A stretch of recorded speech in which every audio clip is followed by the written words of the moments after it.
tease of in the trailer, and I know you actually painting was cathartic for you sort of during the pandemic, right? Yeah, so the painting, I mean, you can't have a miniatures game without painting. And during the lockdown, I just found myself like learning to draw and just zoning out and feeling really relaxed when the world was basically falling apart around us. Alrighty, we are And live. we really tried to capture Let that me feeling. It's not like get the Photoshop chat or up. like special technical tools or anything like that. We just simulate washes, dry brushing. We've got decals. This feels like you're actually Twitchy. painting a real miniature. Hello, And I have to Twitch. say, Hello. because everyone is surprised by it, like all the There we go. miniatures you see painted in the game are all painted with the tool. So it's like actually pretty powerful. Oh, Amazing. Well, it's so cool that on you're loud. revealing it here, and it's playable at Gamescom, right? It is. It's here. You guys are the first ones to play it. Oh, And, that oh yeah, it's was not meant to happen. We're over in the crafted.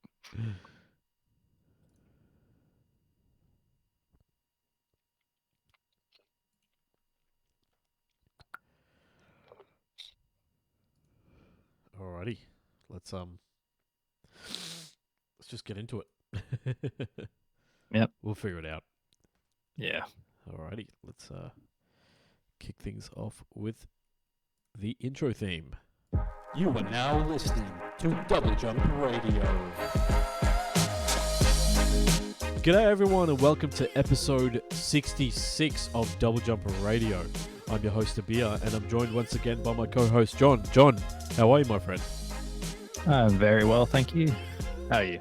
I'm very well, thank you. I'm excited because it's Gamescom week. Yeah, we didn't know.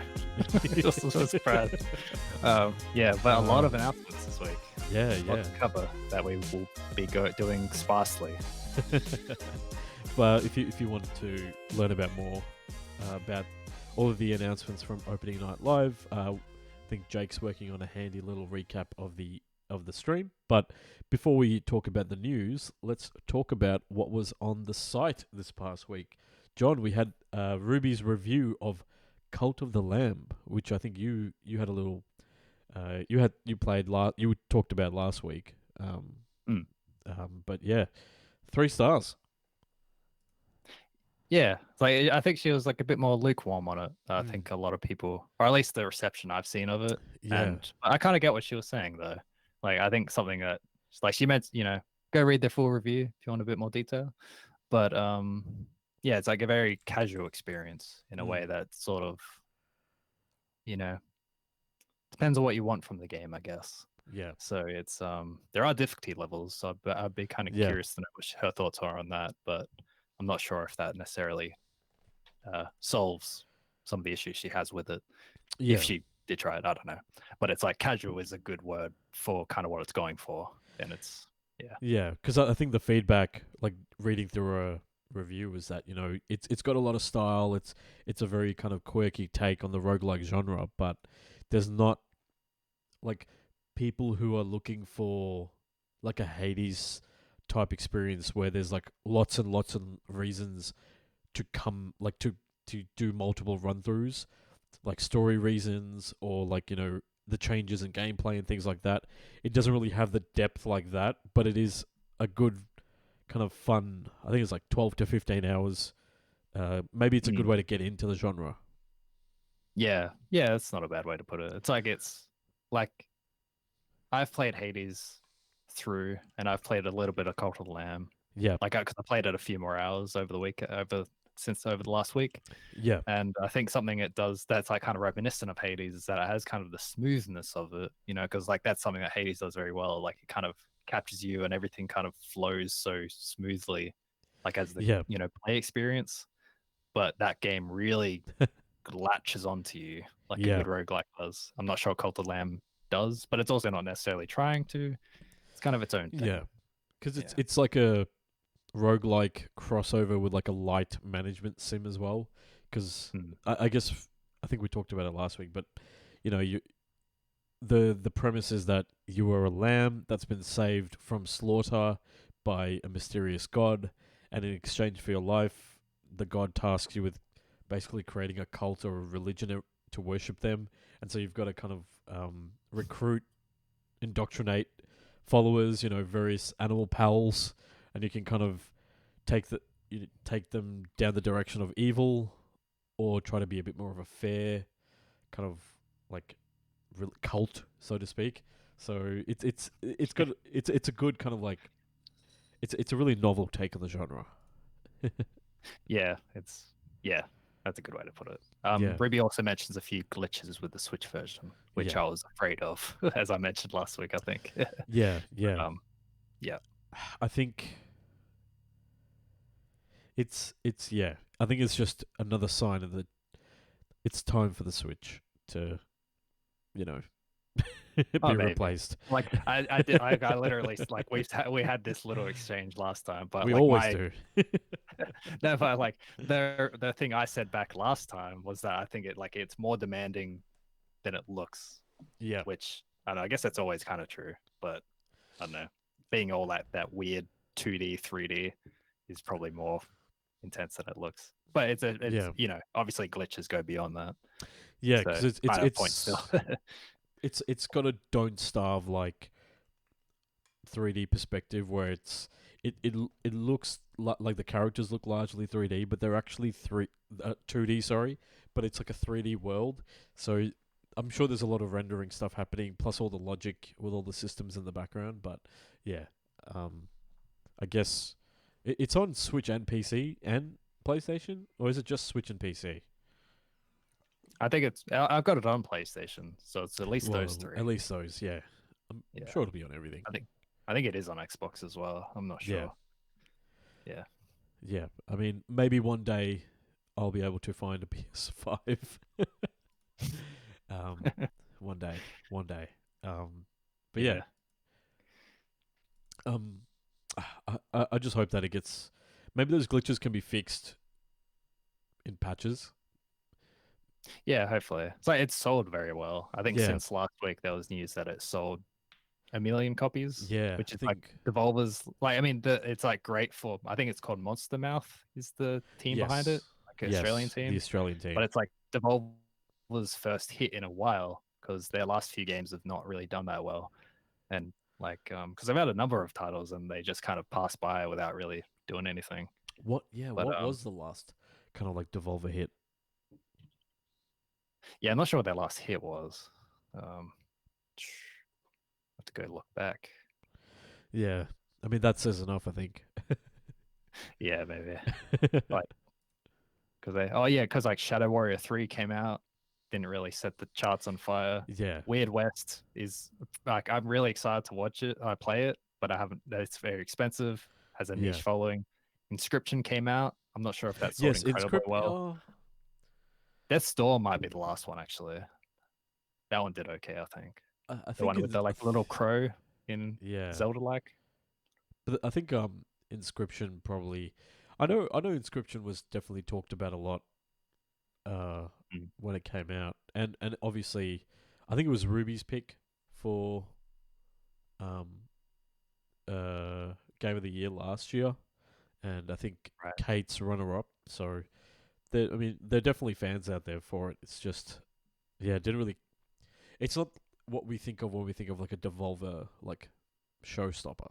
Or yeah, I don't know like how Trek else to put to it, really. Yomi came out to like pretty lukewarm reviews. Yeah, had a few titles lately, but anyway. Yeah, I think Trek to Yomi is just one of those games that looked better in the teaser trailer than to play it.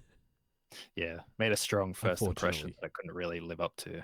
Yeah, well, that's going to do it for what was on the site over the past week. How about we take it over to the news, and it's Gamescom for all the main headlines.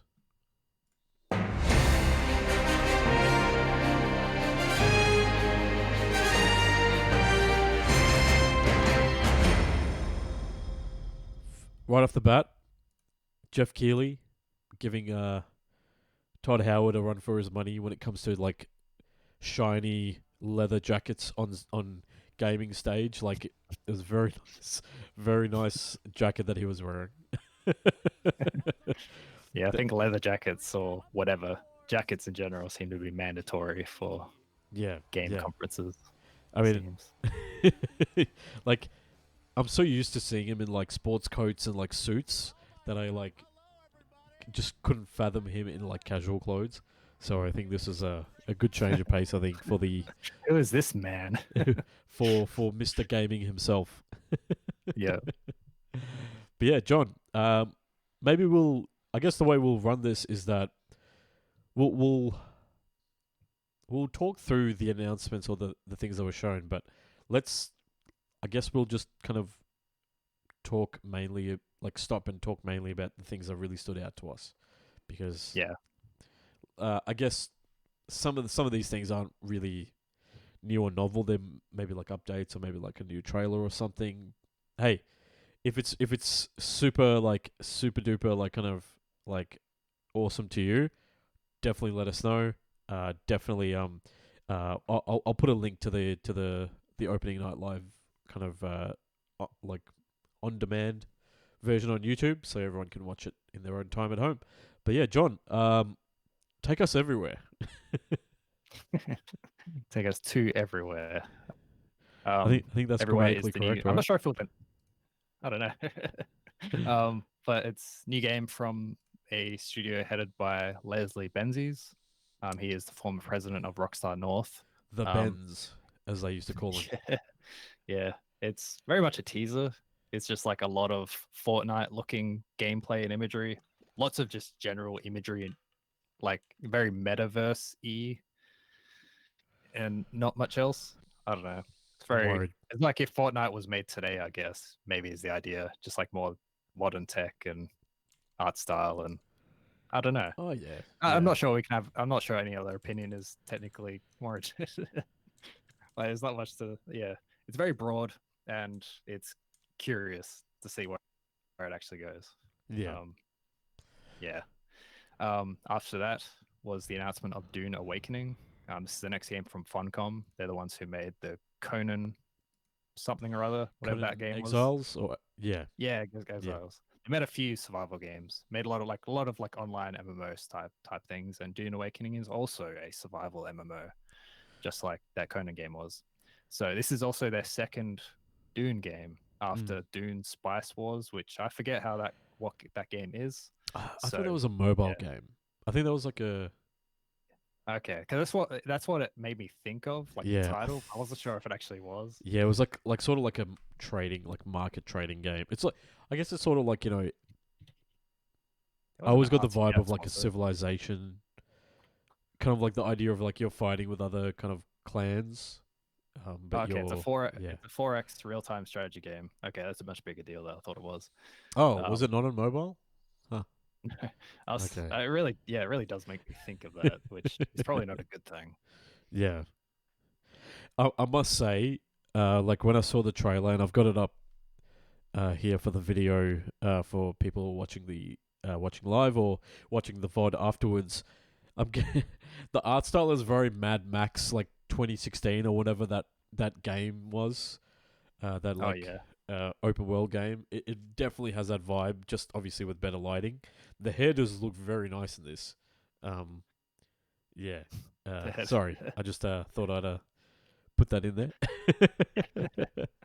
I will say the only thing that really I noticed, it's not anything, whatever.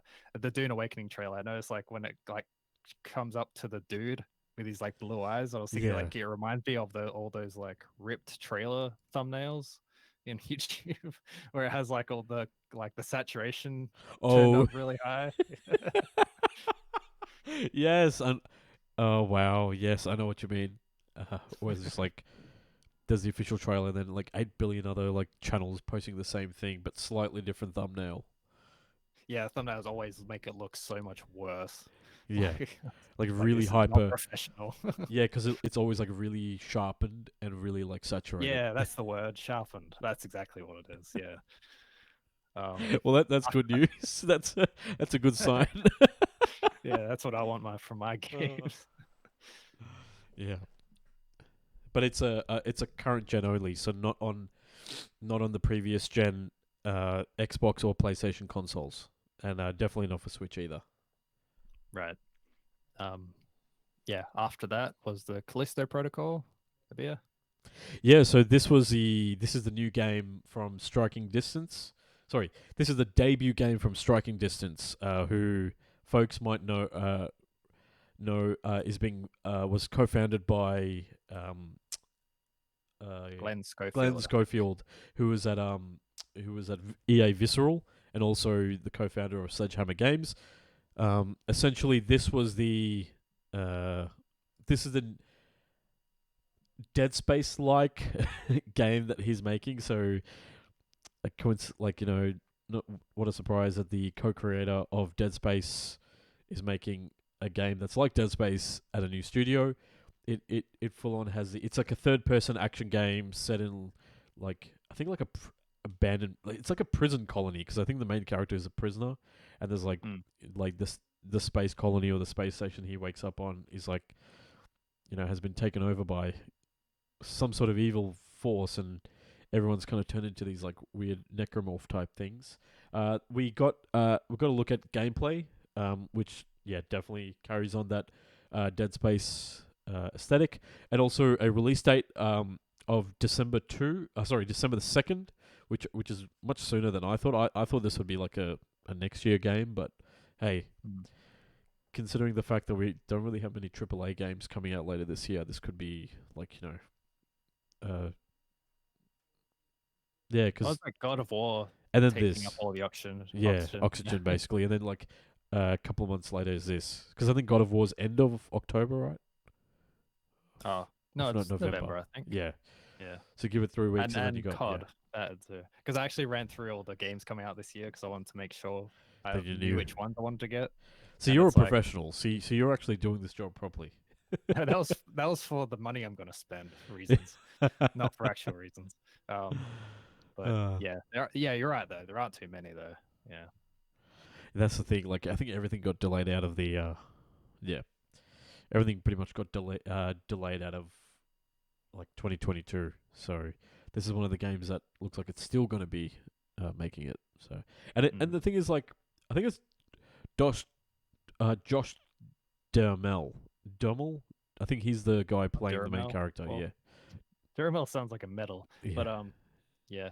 yeah, like I thought it looked like him. I didn't actually follow up to see if it is him. I think it is him actually, because I remember seeing Okay. like him doing motion capture or something. Josh Duhamel, the Callisto Protocol. Yeah, he's playing the main Okay. character, Jacob Lee. Which I always get Josh Duhamel mixed up with Timothy Oliphant. They just, Oh, okay. I don't know. To me, they look very similar. Duhamel definitely looks like, not as a knock on him as an actor, but he's very interchangeable with a lot of Yeah. white guys his age in Hollywood. Yeah. But That's yeah, true. but like with Protocol, like how are you feeling on it so far? Like, I would be interested in playing it, because I never played the Dead Space games. I think I somehow own a couple of them by like, the games going for free over the years, but I never played them when they came out. And this could be like a really cool way to kind of get into that type of game, because it does I think because the technology's moved forward so much, because I think Dead Space came out in like 2007, right? So, or 2000. Yeah, it was like it's like middle of the 360 generation, I think it was, or maybe even 2010. So it was like, the lighting and everything now has like advanced so much that there's a lot more chance to have atmosphere. So I think that's going to be the main thing with this game for me personally. What about you?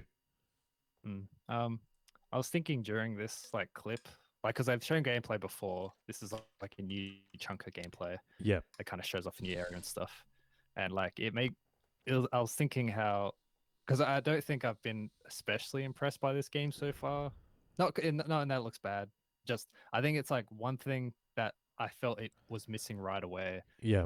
When I saw gameplay was that like you're using guns, or you seem to be using like actual guns, and like something in Dead Space that like is like the most striking element of it is that you're like there's gun style things. Yeah. But I think there is like a literal gun at some point in the first one, but it's mostly like industrial tools, and you're using it to chop limbs off zombies. And I was thinking, very alien-esque. yeah.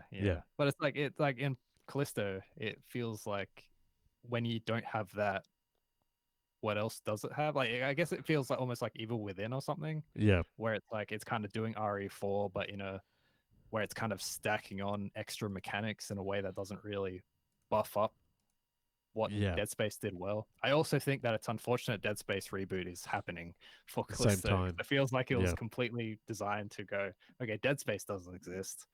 There's an audience for it. We're going to get all of them.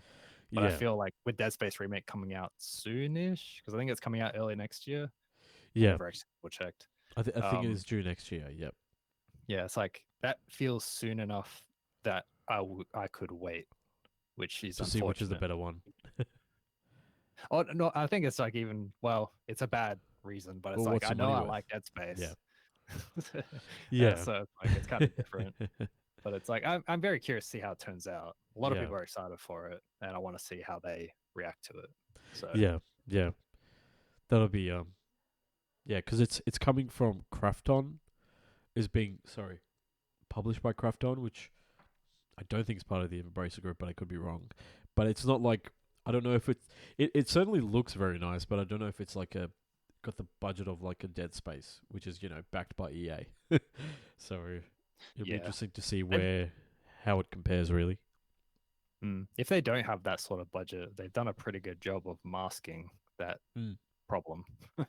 Yeah, and that's the thing. Like the thing in Dead Space 1 was that like you're basically like a miner, so you're like a space engineer. So you've got like, I think they call it like the plasma cutter or whatever it was. Like it's literally like a mining tool that you've kind of using to like fight off these hordes of like zombies basically. So that was kind of cool. That was like a very novel thing, and it was one of those first games where there was like no HUD.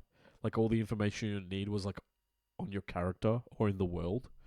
Yeah. So yeah, Oh, it's one other thing, because Yeah. I was mentioning like layering on mechanics, like Yeah. Evil Within. I was thinking it's like there's like in the game, in the clip shown, it shows the character, like the player crouching down into like a stealth stance. yeah, I was thinking like, wait, like what, they added this as well? Like, cause that just reminds me of Last of Us, which and like also every other game that has stealth crouching. yeah, But I was thinking it's like, man, that's exactly what Dead Space doesn't have that really works for it, is the idea that you're always exposed. yeah, And like or like RE4 or Resident Evil in general doesn't really have stealth in it. yeah. And It's just like you're just out there, and they know you're there. yeah, Yeah. it just felt like I mean, it's definitely going to be different than Dead Space, which Yeah. I guess is a good thing. So Yeah. I don't know what I'm complaining about. But you're right. Like this is, I think that's always yeah. I think that's the thing that made, like, that definitely is a thing where it's like, you're not trying to shoehorn stealth into it. You're just like, the monsters know you're there, and now it's just a matter of you managing your resources, managing your your space, and managing the limited kind of like tools you have to fight against the threat, and that's where the tension comes from, rather than being like, oh, they're gonna spot me, or like, I don't know. That's definitely like a more organic sort of tension. I think. I don't know. I think that's. Is that maybe what you might be referring to? Yeah, I think so. Yeah, Yeah. but it's like, I don't know, saying all this stuff out loud, it's like, man, I'm just complaining about not, and like, I feel bad because like I might as well just wait until it comes out and we'll see Yeah. how it is. See how Now, it is. It feels like I'm judging it too early. So yeah, maybe. basically, yeah. I want to see how it is. Yeah. Yeah. Well, next up we had the Lords of the Fallen, which, if you're wondering why I said it's because it's a reboot, which apparently that's all you need to do nowadays is just put the in front of something and it becomes a reboot. So Lords of the Fallen was like the PS4 Bloodborne well, it was like a Souls-like, definitely right? a Souls riff. Yeah. It was like a Souls-like game.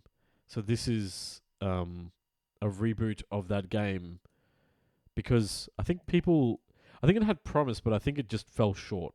So I think that's why, clearly, apparently, there was enough there to be worth, like, kind of reworking, but not enough to, like, I don't know,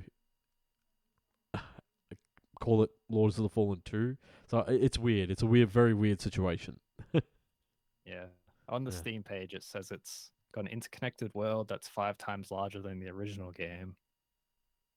And I'm not sure what else. Which is fun. Which I always find funny because when you say the original game, it makes it sound like it was like a long time ago.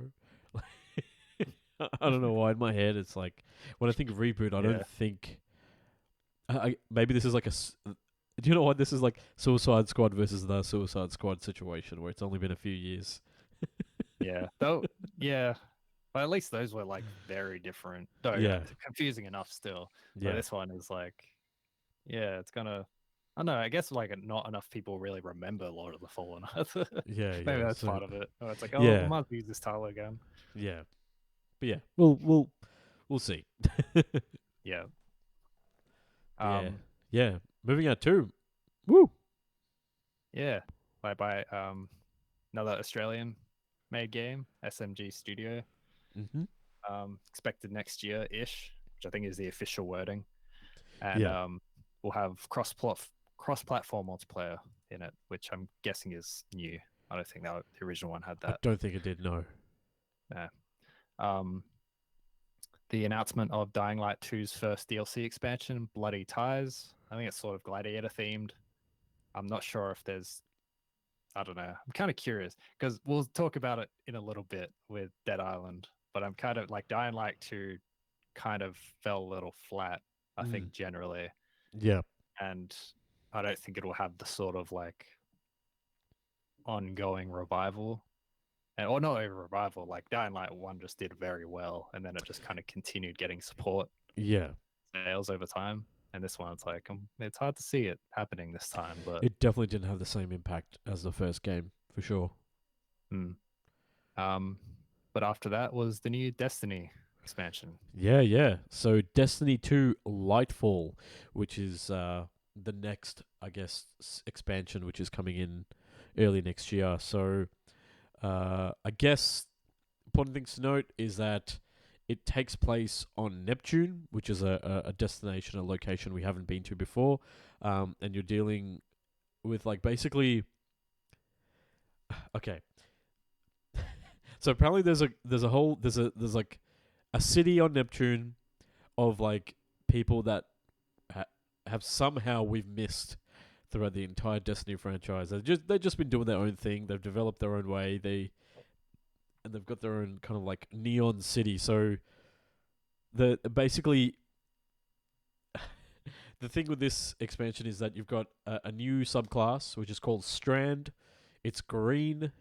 It's using darkness, which is like the evil magic in the world of Destiny, and essentially it's like the cool subclass because you can like grapple everywhere. You've made it when you had a grappling hook. And basically, with this, you can just grapple out of thin air. That feels like an odd application of the darkness magic or whatever. Yeah. And essentially, what the plot is that Callus, who is the kind of the emperor of the rhino-like Cabal race, has essentially embraced the darkness and imbued, I guess, created like these abominations using the darkness. With the help of this character called the Witness, which is kind of like the agent of the darkness, which is kind of like the big bad. Apparently he's the one who's been like kind of pulling the strings throughout everything, because obviously there has to be a villain like that.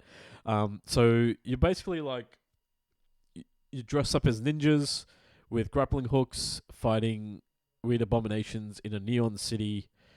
It's very un-Destiny like Destiny. It's a very weird, like, considering how serious Destiny takes things, and how should I put it? Like, like the previous, like last year's expansion challenged everything we thought about the Traveler, which is like that, like kind of the god that gave us all the powers to survive. Like, kind of challenged who they were. The one before that, it taught us the the darkness can be something that we can use to our advantage. There was civil wars. They touched on like kind of racism. they're like, you know, themes of loss, themes of there's a lot of things in Destiny, and then it's like, okay, now we're just gonna go 80s neon grappling hooks, and it's just like dumb. So I don't know how to. It's a very weird thing. Like obviously, I don't know. I feel like it always gets me. Like I always end up pre-ordering. I always end up getting it because I don't want to miss out on stuff. But I don't know. It's I just feel always disappointed because there's not much happening to the multiplayer, which is the part that I really like. Because like I don't have, I'm not the type of person that has the like a regular time to game, where I can set up time with people to do a lot of the co-op activities. So it's just me kind of doing multiplayer, and that hasn't really changed in many years. So that's kind of the annoying part. But we'll see. Maybe there'll be more announcements coming in the next, I guess, 6 months before the next expansion comes out. But yeah, we'll see. That's all I can really say. Yeah. Yeah, so Lightfall comes out 28th of February. Yep. So it's a bit away still. I'm Yeah. kind of thinking, like, have they made any like major additions to multiplayer? Nope. Like I mean, it's like Oh. when was the last time?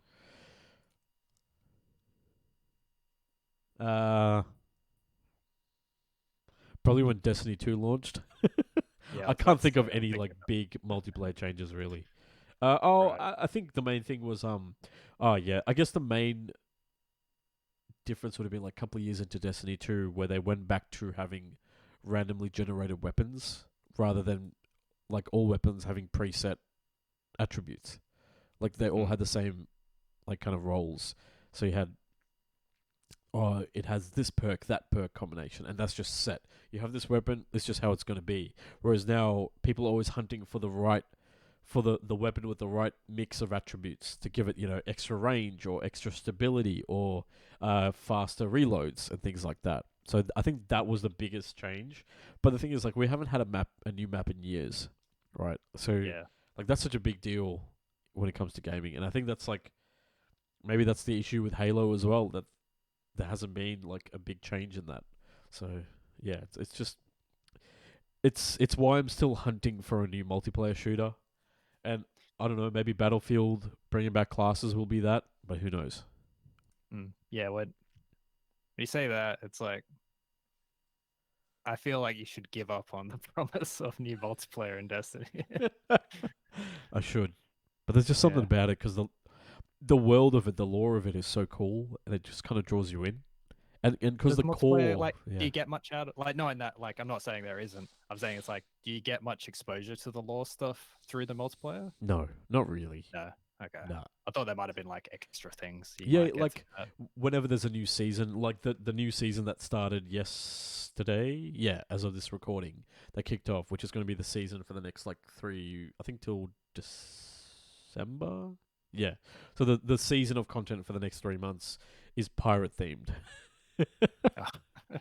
So the villain from a couple of expansions ago, she was frozen in ice, and now she's been thawed out, and she's up to no good, stealing ships and causing trouble. So basically, she's just being a pirate. So our job is to go there, and the main activity, like the main theme around this, is like pirate based loot and stuff. So yeah, that's Destiny for you.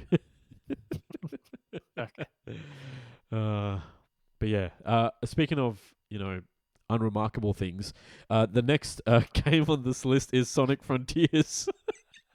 I know it's a bit harsh, but realistically, I mean, I don't know. We basically got a new trailer for Sonic Frontiers, which is the open world-ish new 3D Sonic game, which, depending on the system, looks anywhere from looks like decent to looks very blurry. And essentially, we get introduced to the villain in this in Sonic Frontiers, which is basically a Funko Pop with red lights around her, challenging basically Sonic. And I don't know, it's cool, like seeing like the 2D, 3D mix of gameplay, but I don't know, like you think that there'd be, I don't know, considering the stable of Sonic characters, like I don't know, maybe there'll be a new. You'd think there'd be like a new like a villain, maybe a different take on an existing villain, but yeah, I don't know. Yeah, yeah, I guess it's a little better than just another version of Sonic. yeah. Is it? I'm not sure. Maybe I don't know. Like looking at it, like the villain's army is like these like kind of geometric kind of robots, and they kind of look like. Was it Halo like Guardians? the bad guys, like the enemies in like Buzz Lightyear, like the Oh, like what oh, Buzz I see what you Lightyear, not mean. the movie, but like in Toy Story. You know, like those kind of very like pointed. I don't know how to describe it, but it's a very weird set of enemies that you're fighting, which Hmm. yeah, I don't know. Maybe it's just because I want Robotnik because he's a very like iconic villain for Sonic. Yeah, you'd think with like a big change in gameplay, that would go for more of a throwback feel. But Yeah. I know, and that's wrong not to. But it's yeah, I don't know. I mean, like, but yeah, I don't know. I don't think this game's looked particularly impressive since announcement. Yeah, I'm kind of sick of it. Like I was about to say, it's like, are we drawing the negativity out of each other? I feel like we're down on a lot of maybe stuff we are. nowadays. Yeah, But I mean, yeah. And then we had a brief look at Under the Waves, which is a new game from Quantic Dream. I think it's published by. Oh yeah, that's right. It's published because, it's like you're an underwater explorer. There's no shoehorned in like morality questions or like, anything like that. So that'll be that was the next kind of game that was shown off. But Moonbreaker, that was another title that stood out to you. Yeah, so Moonbreaker is developed by Unknown Worlds. They're the developer of Subnautica, and this is a very different game from them. So it's a turn-based strategy game. It's like specifically a tabletops game. Like everything about it is designed as a tabletop experience. So everything is a little static figurine or like sort of papercraft style like maps that you're playing on. Yeah, like the only like new addition is like sound effects and voice acting, and as well as like computer like being able to use controls and not use it physically. But it's like there's been some detail in it since it was announced, so it's like they're actually trying.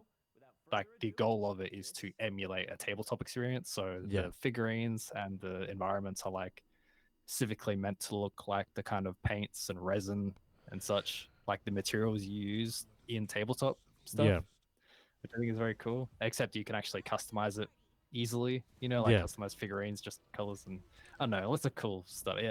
Either way, it's extremely like it's quite a departure from Subnautica. Yeah, Considering that was the last two games they've made. yeah. Like for me, I would be really like. This is, it's like I really love this idea. Like I don't know this. I love my favorite part is the part where you can just paint figurines in the game. Like just give me that. Like, imagine like I would love it if they had like this was like the game that you had on your PlayStation or whatever, and you had an iPad or mobile version of it where you could just do all the painting on the go, and that's just like a therapeutic thing you can just do in bed, while you. Yeah, that would be great. That would be like a cool thing, but yeah, I'm sure that app exists, but like having something then kind of you can transfer into your game would be really cool. It's like a Toys to Life you don't have to spend money on. Yeah. Oh yeah. Oh wow. Yeah. But I mean, if it's anything like real tabletop, you're going to be spending thousands of dollars. Yes, that's true. Yeah.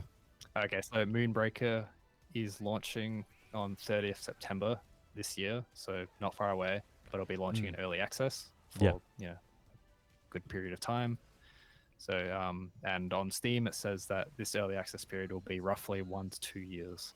So it's a very different situation. Oh, actually, I think Subnautica might have been early access. I think it too, was as well, yeah. Because I remember that very early on being very basic and then kind of growing in scope and then becoming like this cult kind of favorite. Right. After Moonbreaker was the kind of a more full reveal of Lies of P, which is a game that was announced some time ago, but I think this is our first really good look at it. Yeah. I think the best description of it is Bloodborne crossed with Pinocchio. And it's Yeah. very literal too. It's like literally about like the story of Pinocchio, Yeah. and it looks like Bloodborne. Very much. Like, I mean, if you can't think of a new idea, why not go into the what is it? Want to go to the public domain and then pull some literary works from that? What's something we don't have to pay for? Yeah. Yeah, it's. Starring I actually think it looks quite nice fake, though. starring like Final Fantasy, like a Final Fantasy version of Timothy Chalamet. That's what the main character reminds me of. But it's like I was It looks actually cool, man. surprised by how good it looks. Mm. Like it looks very very polished and very like it looks like if they went in with the goal of emulating Bloodborne or just Yeah. that kind of overall style. Like, you know, they aren't the first. Bloodborne wasn't the first game to have a Victorian era Yeah. aesthetic, but it is very reminiscent of it. Yeah, because it's They did a good like job with it, I thought. Yeah. it's like Bloodborne, Pinocchio, and like BioShock Infinite had like a baby. Like this is like there's a kind of a mix there. Mm. Yeah, that's not a bad ingredient list, I think. But it's yeah, so I'm not sure what to think of it yet, because I don't think it's by. I'm actually not sure who it was developed by. I kind of had the impression they were made by Neo? a No. developer who hasn't really made anything before. Yeah. But Let me get let not me look sure. that up while you talk. Um, NeoWiz is publishing it, but it is from Round 8 Studio and NeoWiz Games. Round 8 Studio. Have they... Oh, so they're South Korean. I don't know what else they've made. Okay. Bless Unleashed, which I have no idea what that is. Okay. But Open it's, world online game. That... I don't think Lots anyone of played. research in real time on Yep. this podcast episode. Yeah, but either way, it's like I'm not sure what to think of it yet. Like I feel like, should I be excited for this yet, or is this very much a like, I don't know. It's early days anyway. I don't think it's got a release date yet at all. So it's like, probably a good idea to remain, hesitant or whatever. Yeah. But anyway, so Lies of P is set for release next year, and apparently it's also coming to Xbox Game Pass on release as well. Huh. So there's plans in place. So yeah, and we have seen gameplay, so it's not like it's Yeah. it's It's not like it's like a CGI trailer or something. It looks like it's going to be real. Yep. After that, Homeworld 3 got its first gameplay footage, scheduled to be released early to mid 2023. How is this game not out yet? Yeah, I think Homeworld being somewhat because I was not aware of this franchise before Gearbox snapped it Yeah. up, and then I think it's just kind of I'm so unaware of it, and it's also like a PC centric franchise as well. Yeah. So that's just kind of definitely its classic own PC. little zone in my mind. Yeah. That it's like I think when they released the remaster of the first or second, I actually don't know what it was now. It's been No, on it was second. first and number 1 and 2, Right. and then like Hardware Shipbreakers was like kind of a game that was like meant to be. It was like a homage to those earlier games, and then I think it became. And then I think Gearbox also acquired that, and then they got the Homeworld license. So it's like, it's a very weird pedigree there. There's a weird history with that franchise. So Yeah. The other Don't thing I blame know you. about is that it's had like pretty ugly rights contesting yeah. in the last few years or so. So Yeah. it's got a story behind it. Anyway, that's coming out next year. First look at the game. After that was first look at The Expanse, the Telltale game announced some time ago, based on the show/book series. Which I think is I'm not sure if it's our first look at a new Telltale's game since they came back together. Might not be actually. This and the Borderlands game, yeah. Right. I forgot So that. yeah, because like let's be honest, how should I put it? Like Telltale Games, for all intents and purposes, was like basically closed down, and then it's just it's been revived, and so we're getting how should I put it? The adventure game kind of like premise of the Telltale Games, kind of, The Walking Dead and stuff, but and we're getting that kind of simplistic art style, but it looks like it's a newer engine, because I think that was the biggest like limitation with those Telltale games, is that they were pumping them out so much that I don't think the engine could keep up. Even if the stories and stuff were there, I think as they got more ambitious, they didn't. I don't think they could really keep up the quality, and that I think eventually hurt Telltale as well. Yeah, I think another thing was like the license agreements ended up hurting them. I know Yeah. that whole situation. I remember reading about it when it happened, and they just collapsed in on themselves very Yeah. hard enough that they couldn't survive. So Yeah. it's still nice. Like it's kind of a nice from every time I'm reminded they exist, and I was like, oh, that's nice. Like they got their jobs back. They're making games they want, and Yeah. that dude who messed everything up isn't there. So that's nice. That's always good. After The Expanse was the announcement of Killer Clowns from Outer Space. This is the next game from the developer of the Friday the 13th games, whose name I forgot actually. Should look. Anyway, it doesn't matter. But it's like assumedly an asymmetrical multiplayer game, just like Friday the 13th and a number of other horror properties, like adaptations. Gun Ilphonic? Media is the publisher. Ilphonic, yes, Ilphonic. Yeah. Yeah, which it's like a very out of left field sort of project to create at all, because like I think Killer Clowns has had something of a revival in the last few years, as I understand it. I have a friend who's like a very big fan of it, so it's like another B movie horror franchise. I'm guessing this one is like sort of easier to keep a hold of compared to Friday the 13th, which they eventually lost the rights to. Yeah. And yeah, otherwise, I don't know. I kind of love that it exists. I love games like it. You remember, like we mentioned it before, how like Rockstar did The Warriors. Yeah. It's like what a weird thing to exist, and I'm glad this also exists. And that was like, even that, like, because that was like what, 2003 or something, 2002, 2003. Like really, it was like 30, like almost 30 years after the original movie. So it just like, but it was, so there was like, and there was like, there was no re-release, there was no like reboot or something that they could tie in with. They just like, oh fuck it, we want to make a game about the Warriors. And nothing came of it either. It's like nothing was leading into it. And nothing ended up out of it. Yeah. It's not. I don't think there's even any like good Blu-ray release or anything. Because I think I remember looking into it, because it's got like two versions. One with like dumb comic book effects laid on top of it, and one without it. Yeah, I know. It's like, like they'll have like, punching sound effects and stuff added to it in the director's cut or something. Wow. And it makes as I understand it, it makes the movie quite a bit worse.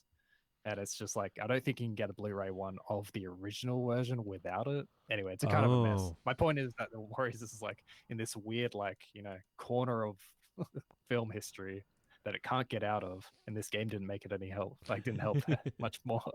Yeah. Weird. That is so weird, man. After Killer Clowns was a new trailer for Gotham Knights, which I think it was delayed to 2023 the other week. Yeah, this is the one that's coming from Rocksteady, right? No, it's coming from Warner Brothers Montreal. Yes, it's the other one. Oh, I always get that confused. This and the Kill the Justice League? Rocksteady in a second, but the new trailer kind of highlights at least three of the main villains, which I assume will kind of make up the three gangs aside from the Court of Owls. Yeah. So I'm guessing there's going to be 4 factions-y, or I don't know, maybe not. Yeah. Clayface didn't look like he had goons, actually, now I think about it.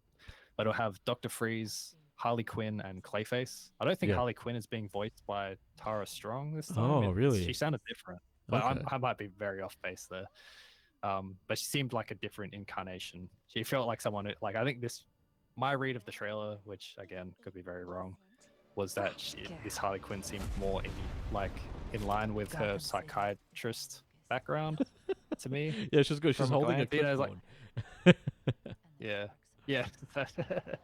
Like I don't know. I like the idea of her being more of a mastermind. That feels like a nice take on Quinn, just as a different. That's true. Especially because the movies haven't really. I don't know. The movies haven't really treated her as much of an intellectual, despite her being like a doctor, like literally. Yeah, they kind of lead into it yeah. sometimes, but yeah, it's very off and on. Yeah. Also, I did want to announce, like, oh, this is like a very tangential, but I remembered as I was like thinking about this trailer, and I was thinking, I was like, oh, that's right, Rocksteady's making Suicide Squad still, and that also reminded me that that one's based on the Arkham universe for some reason, and this one isn't. This one's set in its own little version of DC, Oh, okay. which is so very it's confusing. so let's see. I'm sorry, I was trying to find. Yeah, I can't find the voice actress for Harley Quinn. Weird. Ah. Oh, let's see. Wait. Give me a second. Okay, let's see. Who's the voice actress? Sorry, you keep going. I'm gonna try and find this on IMDb.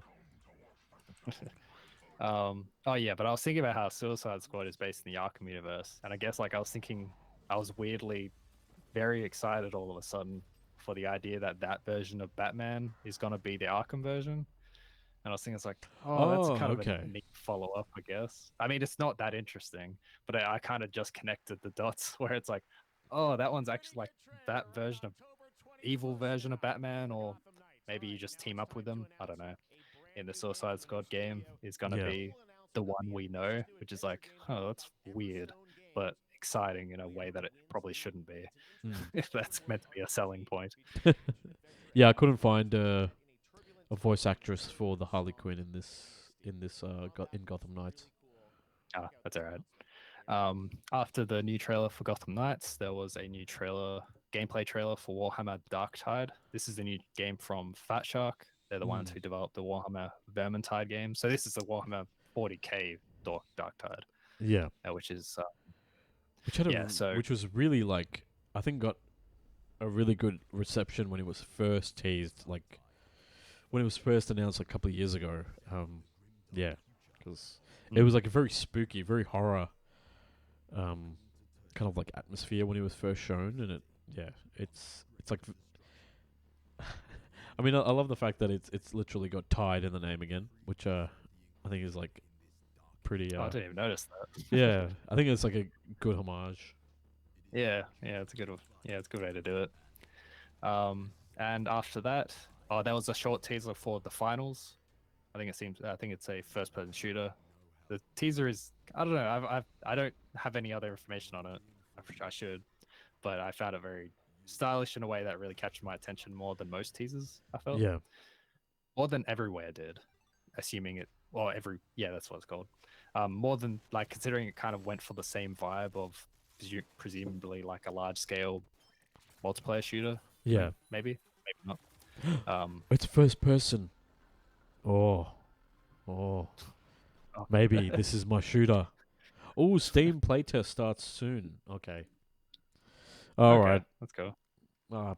Fuck. Gonna spend more money immediately. And no, I guess it'll be free. Yeah, because like that's the thing. Like Nexon also announced. Okay. Before we move forward, so Nexon a couple of weeks ago. This is something that I somehow missed, but I just realized is happening soon. Is that that there's a thing called a game that Nexon announced. So Nexon, the South Korean publisher, that's like also like quietly becoming its own sort of Tencent, is announced the first Descendant, which is basically it's like Destiny, but with more colors with a modern game engine, but third person, and very like anime aesthetic, like even the way the faces look and everything like that. But it's third person, so therefore I cannot play it, and I hate that. Kill me.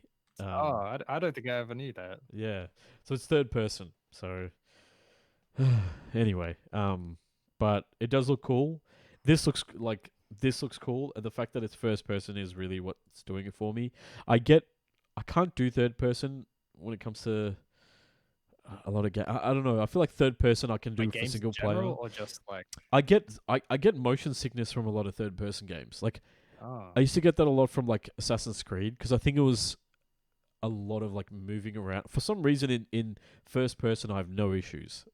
I don't know if this is like common to a lot of people, but I know for me that I used to get very like kind of ill, and now like I feel very like queasy and stuff. But now I realize like part of that's also because back then I never used to take breaks. I would just be staring at like a bright screen for like yeah hours. But yeah.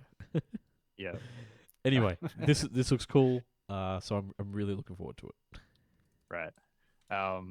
And kind of lastly, this is a very short summation of all the announcements at Gamescom's opening night. You can find the rest on Double Jump quite soon.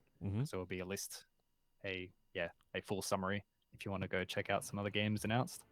But to wrap up, was the re-announcement of Dead Island 2. Re-announcement, yep. Yeah, I'm not actually sure what you call it. I guess it's re-announcement. Yeah, the re-emergence. I don't know what to say. The resurrection. Yeah. That'd be on point, on tone, on theme. Reanimation of. Yeah. It is now being developed by Dambuster Studios, the developer behind Homefront: The Revolution. So yeah, everyone's favorite, first-person shooter franchise. Yeah, it's got like the Revolution's got a bit of a following, but it's still not incredibly. Yeah, it doesn't matter. Dead Island 2 was first announced in 2014. This is the first time it's been officially shown off again since probably about 2014. Yeah, it's been a long time. Yeah, it's had a very turbulent development process. So several studios, several versions in general. This one's still but the fact that it's still got the same premise though of Dead Island but in LA. Which the teaser trailer kind of sold me on it. Yeah. I just realized kind of go inside playing Dead Island, except it's modern visuals and technology and all that. And you're also just kind of roaming around LA, going inside rich people's houses as you're getting attacked by dead rich people and stuff. And just all those kind of personalities. It's like, oh, that actually is very enticing to me. Yeah. And it's very it's this trailer reminds me a lot of the original Dead Island. Remember the original Dead Island CG trailer where it was played backwards, and it was the reveal of the girl. Oh, that one. Yeah. She was a zombie, then she turned back. It was kind of replaying it. Yeah. Her parents threw her out the window. It was a really cool idea, and this I think this is a CG trailer as well. Oh, definitely, yeah. Yeah, it's kind of evocative of it's got that sense of style. It really does pique your interest, even though it is starring fake Lenny Kravitz. Maybe, but it is. He does remind me of Kravitz because the haircut and the nose. Yeah. But he's very. Otherwise, I think it's probably a bit reductive. But it's I'm actually. I don't know. It kind of because I was mentioning it earlier with Dying Light, and it's Dying Light 2 just didn't really take off the way the first one did. And I think Dead Island 2 feels like it's reminding me why I wasn't not reminding me necessarily, but it's I feel like it shows that there's room for another one, because Dying Light was a successor to Dead Island because it was made by the same developers. But it was Techland, who made that's right, Dying Light 2 and 1 and 2 and Dead Island 1. But and it's but they added parkour as a main gameplay mechanic, and a day-night system that had effects on the zombies themselves, and the zombies were fast. Now it's slow zombies, and you can't really move around that quickly, which is it's a very different sort of it's so I read a preview about it, and it's it kind of reminded me. It's oh, that's right, this game works very differently in a way that is alluring in its own right to me. Yeah. So it's, I just hope that It looks so cool. It's obviously over the top. this okay, so narrative for it. Dambuster Studios was formed out of Crytek UK, which was shut down the same day that that Dambuster Studios basically took over the development of Homefront: The Revolution. So like Homefront: The Revolution itself was like, I think Crytek got the rights to it from like another developer that I think didn't do too well, because I think Homefront, the first Homefront game, or maybe there was a sequel as well, where it was like a THQ game. So No, there were definitely only two. yeah, You're right. There was yeah. the first one, and then there was Revolution. Yeah. Yeah. So it's like it's weird. Like it's like another salvaged kind of project, and now the funny thing's happening again. Like this is happening again, where it's like it's the studio that's being tasked with completing the development of a title that has been fledgling for years with another developer. And yeah, I just hope that things work out well here. That we want the game to be good, because yeah, I don't know, it looks cool. Like the whole idea of like I don't know. Do you think it'll do the Romero thing where it's like commentary on capitalism? I like it to be. Commercialism? I really like I that hope kind of so. stuff. But Yeah. it's like, oh yeah, I did want to say it's like I really would love if there was still somehow an obvious Australian presence, like in the first Dead Island. Because I remember there was like a lot of accent, like because I think it was kind of Yeah. set in Bali, but Yeah, not so much. it was definitely a luxury, like some sort of resort island where things went wrong. Yeah, but it's like it Yeah. had like I maybe thought it I'm was like wrong. I Cuba, don't know. but I could be wrong. I thought it had like a number of Australian actors in it, and just like that, like Australian accents in general were like very prevalent. That's my memory of it. Whenever cheap voice actors are required, I feel like Australian voices tend to end up in those projects. Like that's what happened with the first Halo. All right. And that's what happened with like the Star Wars movies.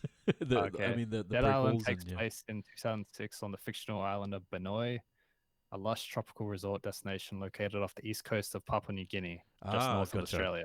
Okay, so I was That right. makes sense. That makes sense. So where's this one set then? Because if it's Dead Island, it's set like in it can't be LA. set in LA, but that's not an island. What? LA's I not guess an not. island. I was about to say it's like I was thinking of Florida for a second. And it's like, oh wait, that's on the island. But Yeah, but like something off the Florida Keys. hmm. Yeah, because it's technically the third. That's right. So, Dead Island Riptide. Fuck, that was the Yeah, one. because I think that's the one I yeah. played, but I think Yeah. it was like more or less the first one again. It's sort of Yeah. like, yeah, one of those like asset rejiggers. Yeah. And then okay, so Dead Island 2 it is set okay, so it is set in California. So, but what? Oh god, why? Why? Oh man. Cuz like Dead Island, okay, so it changed hands to Jaeger Development, and then Yeah. it which got and then got changed to Sumo Digital, and then they got replaced, and now Silver's Dambuster, which was Crytek UK previously, took over a couple of years ago. Okay, so yeah, Los Angeles, San Francisco, and another area in California. Okay, cool. Yeah, so they could have just made like a fictitious island off the coast of America, and be like, this was like, this is a tax haven for the rich. Or they could have literally done it on Hawaii. You know what I I mean? guess. Yeah, but It doesn't anyway. really matter though, does it? Yeah, Like you're right. I love the idea of it being LA. Even Yeah. though you're right, like a tax haven would be Yeah, kind of but weird too. why is it called Dead Island? Anyway, maybe Yeah. it's who knows? Maybe it's like a metaphor, dude. It's like like it's an island because these people are so detached from reality that they're like in their own world, man. This is Yeah. deep. I'm okay with that.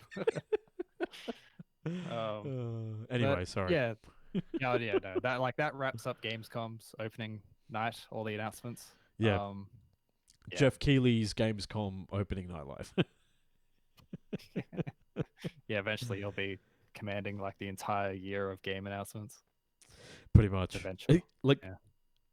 Like, is this somehow a continuation of Summer Games Fest in some weird way? Is this the summer of games that Geoff Keighley presents gaming? Is this like, I don't know, like, Yeah, it's like the Summer Games First cinematic universe or something. Pretty much. It's like Ne- it's like next there's a thing you teaser know- trailer for Gamescom at the end. Tokyo Game Show 2023 is somehow opened by Geoff Keighley He's speaking Japanese. perfectly. Yeah. And then Hideo Kojima's with him. Oh my god. Anyway, speaking of smart Japanese people, let's go on to the Yes. other news. Yes. So the other like awesome piece of news is Mr. Masahiro Sakurai, who everyone knows as I guess everyone should know is like I think he's the co-creator of Kirby, but he's definitely known to be the creator of and like the series producer of the creative director of the Super Smash Brothers series. Very well known, I guess, workaholic. I think he's like literally like sacrifices health and his marriage in order to satisfy player demand. Marriage? I think that I true? think so, yeah. I feel like there were stories about Masahiro Sakurai's marriage like kind of being affected Oh, by that really like his adds a work, bit of you know. a edge to Smash Brothers to me. for Yeah. me. I think so, but I don't know. Yeah. But apparently he set up the studio with his wife, so I don't know. I feel like there was something. I feel like there was some weird thing, but anyway, never mind. Maybe I'm thinking of other Japanese developers who've been like horribly affected by crunch and everything like that, which is very commonplace for a lot of Japanese devs. But essentially, Mr. Sakurai has set up a new project where he's got a YouTube channel, or a pair of YouTube channels, one of them exclusively in Japanese, the other one with English subtitles, where he basically breaks down game development in an easy to understand. From I guess the pitch he made in a YouTube video is, he wants to break down the concepts of game development in such a way that it's not it's not super technical like something like a GDC presentation, but it's not so like kind of detached from development like something like a typical game critique kind of piece. It's somewhere in between, where it's coming from someone who is a well-seasoned developer who understands the technical aspects but wants to explain it in a way that makes people appreciate the way games are made, and perhaps even makes them enjoy their games a bit more. And this is something that he actually makes clear in his, I guess, introductory video. The other thing he also wants to do is like use real game footage. He's already got some permission to use things from like Smash Brothers and Kirby, which he's got permission from Nintendo.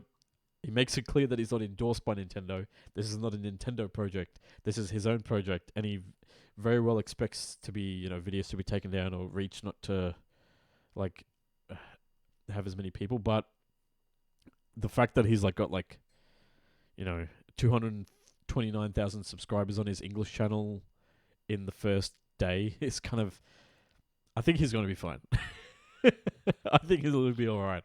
I kind of want him to make a Patreon so that I can like support him a bit more. But hey, I already bought. Spend more money. Yeah, I bought Smash Brothers Ultimate, so I think I've technically given him some money. Yeah. That's enough. Yeah. The other big announcement from a brilliant yet controversial Japanese mind is Hideo Kojima announcing that he's working on a podcast that's, I guess, being funded by Spotify. So the podcast is called Brain Structure. There's already kind of like a primer episode, or like a episode 0 out now, introducing what the podcast will be about, and the podcast is set to debut next month officially. But yeah, I don't know. That'll be interesting. I don't know. Yeah, I think it'll be a lot of fun. I don't know I'm what curious else, what it yeah. is, because it's like like Sakurai's YouTube channel. It's being released in both Japanese and English, Yeah, which makes me think it's going to be scripted. I guess like it has to be. Yeah. I think. So I'm curious about what that means, about like what, like maybe it's the same thing. If it's called Brain Structure, maybe it really is just a similarly like about the creation of stuff he makes. yeah. But, Either that, or it's just Hideo Kojima reading through a neuroscientist like textbook, which I think it would be equally interesting because Yeah, it's Kojima. that's also good, I think. Yeah, yeah, but somehow it's some sort of commentary on information control or whatever, whatever he wants to come up with next. But yeah, John, we also got a new controller that was announced during opening night live, but we've got some more details about it. Can you tell us a little bit about that? Yep. It is called the DualSense Edge. So this is basically their answer to, or PlayStation's answer to the Xbox Elite console controllers. Yep, that's the word. So it will have customizable controls. You can change the stick caps. You can change. There's back buttons as well. And you can also customize stuff like the travel distance for the triggers, and you can change. You can save controls for individual games as well. Yeah. Yeah, I think that kind of sums up actually. It's like a lot of it is like DualSense plus extra features and price tag because these controls are already real expensive. Yeah. I'm not sure if there is a price tag for it yet, but I don't think so just yet, but there will be soon. Yeah. But one thing that I wish it allowed you to do, which a lot of other kind of like third-party controllers that you do, is fix the placement of the joysticks, because I hate the fact that the joysticks are both at the bottom for shooters. I vastly prefer having, for everything except a fighting game, I vastly prefer having the left analog stick where the D-pad is, like swapping those positions like on the Xbox controller. I find that much more ergonomic for me personally. It doesn't have that. That does seem, but maybe DualSense does feel like one of those controllers where it isn't easily tinkered with in the internal. Yeah. And I think like it would outrage, because I'm sure like for every person like me, I'm sure there's 8,000 people screaming that like, the PlayStation controller is the most ergonomic thing, whatever ever made, and you can never mess with the formula. Yeah, how dare you demand options? How dare I? Yeah. Also, it, on the topic of PlayStation, PlayStation's also announced the number of price increases for the PS5. This was as you're talking, I found this information, which I was not aware of. Yeah, so it's across everywhere except the US, basically. Specifically for the US, it means that the PS5 with the disc drive will now cost $800, and the digital edition will now cost $650, which, yeah. So let's see. It's Australia, yeah.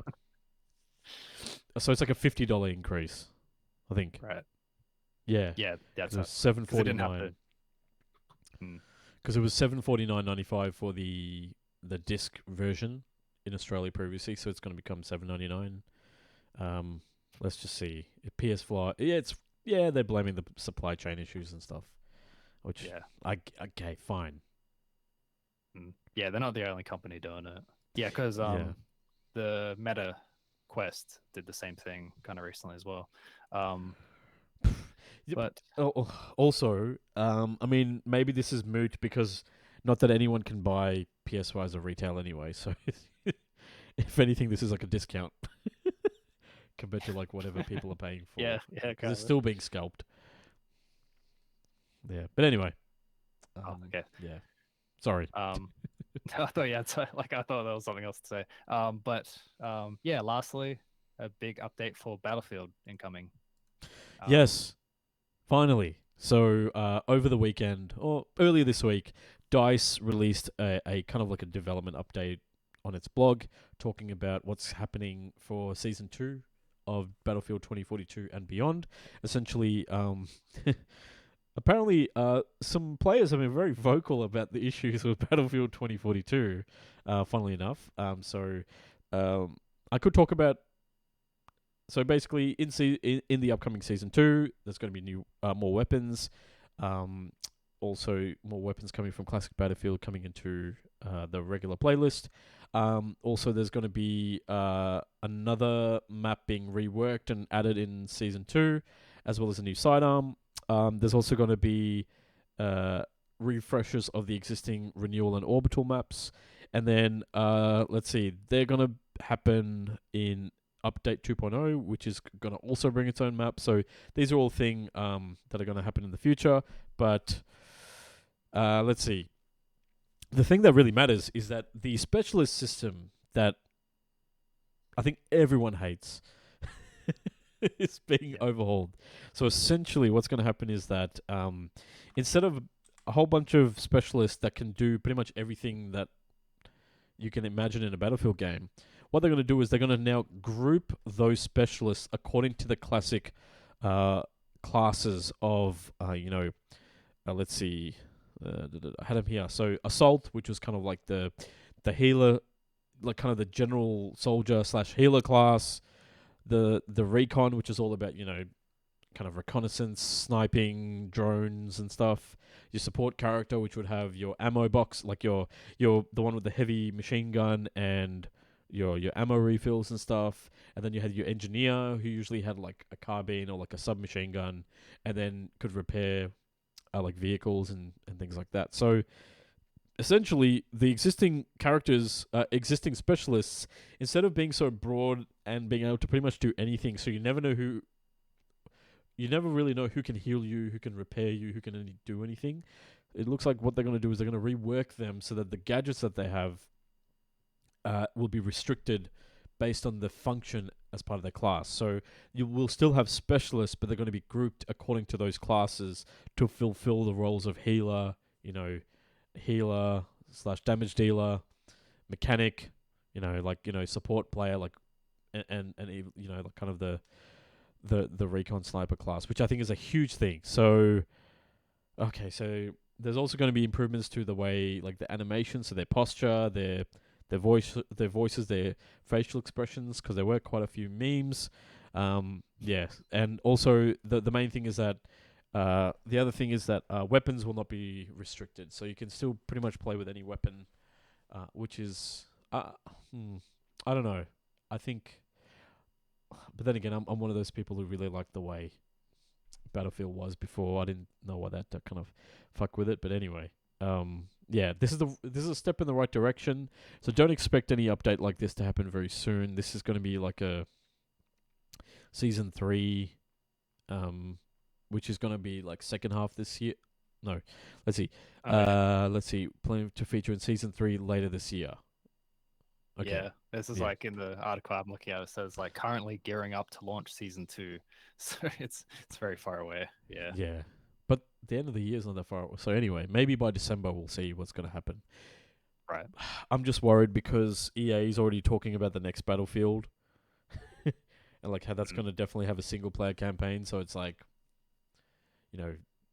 what if we comes down to it and it's just like, oh, actually we're scrapping this and we're just going to shift 100% of development to the new Battlefield, and we want to make sure we get that right from launch. You know what I mean? I think it's just kind of, it's not really okay, but I think it's with 2042, it's like, is there really much more potential to get more money from it? Yeah. Like in the end, like I can understand that decision if that's the idea, but it's not. It sucks. It's like the fact that if it'll be nice if they actually end up leaving 2042 in a decent spot, just so as they move on from it, it's not terrible and it actually has people playing it. I think that's not the worst place to leave it if that's the goal. Yeah. No, that's the thing. I might even start playing it. Yeah, that's the thing. Like Battlefield can be a lot of fun, but it's just the frustrating thing was there was I don't know, there was a lot of doing nothing or just running from one objective to another because there weren't enough vehicles or the distances were so far, or there weren't enough fortifications, so you're just basically running around in the open. So it's cool to see that they're kind of listening to the feedback and moving forward, but I'm worried that it's a bit too little too late, and even EA doesn't have the faith in this game. So I don't know, maybe this will be the thing that fulfills my quest for my new shooter. Maybe this is going to be the right shooter after all, because it's been a while. Yeah, definitely. Yeah, especially because I love the Battlefield series. I really, really love it. But Battlefield 1 and 5 didn't really do it for me. And I think for a lot of people, they do the thing where they hate the new Battlefield and then they appreciate that Battlefield whenever the next one comes out. Suddenly they have all these really fond memories of a game that they were trashing like a year ago. But Yeah. such is life, I guess, in the modern gaming landscape. Mm. Yeah. Yeah, it's yeah, it actually kind of makes me think it's like, I guess this is DICE's like Anthem moment, because BioWare had Anthem and crashed spectacularly, Yeah. and then now they seem to be kind of going back to basics with Dragon Age, sort of like they kind of seem to have the backing to kind of, go make a good traditional game, and it kind of makes me think it's like now Run with along, children. 2042, with 2042, it's that one crashed hard, so it's like, okay, go make a good one. We 100%. won't tinker with this one too much. Yeah. Yeah. Yeah. Well, I think that's going to do it for the news for this week. Unless something else breaks before while we're recording, maybe. inevitably. Yeah. But yeah, that's going to do it for the news. Let's move on over to the chit chat section.